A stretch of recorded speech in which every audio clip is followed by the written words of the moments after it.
Hey guys, my name is Jillian Brown. I'm here today to inform you on cryptocurrency and what it's doing today.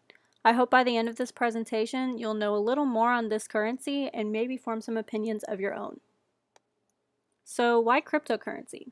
Well, I'm an undecided major, but I do have an interest in numbers, so I do consider a possible finance major. That being said, I always think about our financial future and what it's going to look like. That's when I stumbled across cryptocurrency. Cryptocurrency is a digital currency in which encryption techniques are used to regulate the generation of units of currency and verify the transfer of funds operating independently in a central bank. That being said, it is purely digital but also accountable. But there is no central holder for it, it's just online. But it's also treated as stock or property, which means taxes do come along with it. So here's some pros of cryptocurrency. It is all online, like I just said, which is kind of nice because we do a lot online today. Also, there's a potential high return. It can spend, and it's a place for your money. Think of it as like an investment in stocks or land. It's a place to put it, and you could get some money out of it. Some cons on cryptocurrency would be, like I said, the no central holder. That does kind of freak some people out because there isn't any banks involved. Capital gains taxes is also another con because that makes some people not want to invest because they don't want to pay those taxes. Blockchain is a pro and a con because some people aren't familiar with the technology that the cryptocurrency uses. Some people do know it and they do think that it is reliable, but others don't. Also, double spending, it is a problem that was solved, but it does still kind of worry some.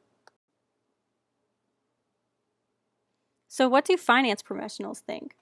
Well, they see it as an investment, like I said, and they do see it that does come with taxes. They think that blockchain secures info better and reduces alterations, so the technology is actually extremely reliable. They also supposedly are accepting Bitcoin as an actual payment for their services. Which leads me to my next point, Bitcoin. Bitcoin was the first decentralized digital currency and the most popular, and the system works without a central bank or single administrator. The supposed administrator is Satoshi Nakamoto.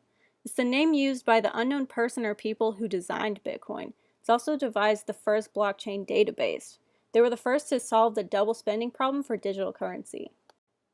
The identity of Satoshi Nakamoto has not been identified, but it sounds like this guy knows what he's doing. So here we have a Bitcoin chart in 2012. This was when Bitcoin first started taking off, and as you can see, once it hits towards the end of July, that's when it really started taking off. Here we have 2013. As you can see, most of 2013 it was still doing well, but then once we get to 2014, it skyrockets. That's when people were really hitting money in Bitcoin that they had invested in earlier.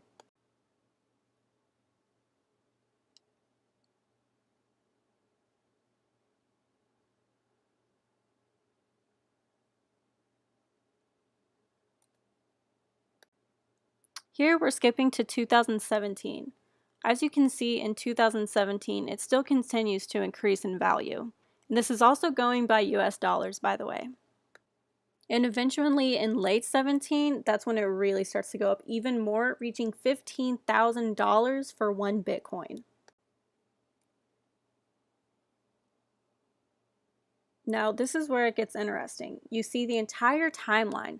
As you can see in 2012, it wasn't doing very well. You see the skyrocket right before 2014, and then you see how between 15 and 16, it was actually going a little bit lower. Then something happened in 17 and it went way back up again.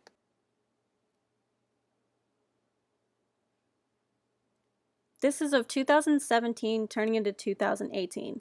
It is difficult to find a price chart within this recent month, but this is the farthest I could find. And as you can see, it starts to go up a little more in January, and then eventually it starts descending. If you're wondering why the value was lessening, here's why. Google announced in March of 2018 that they were going to ban all crypto ads. Facebook also agreed with this.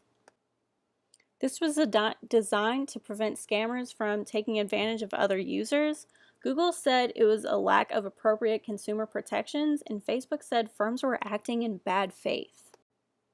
This seems a little weird because we see so many good things about cryptocurrency, but there's actually a darker side to it. Cryptocurrency is heavily involved and finances the dark web / the deep web. The dark web and the deep web are part of the World Wide Web. It involves a special software, and users can remain anonymous and untraceable on it. So basically, you download this software and you can do just about whatever you want and no one will find you. That's what makes cryptocurrency so appealing to this kind of stuff, because since cryptocurrency is all online, no one can trace you on there, so that's where you can use money on the dark web or the deep web.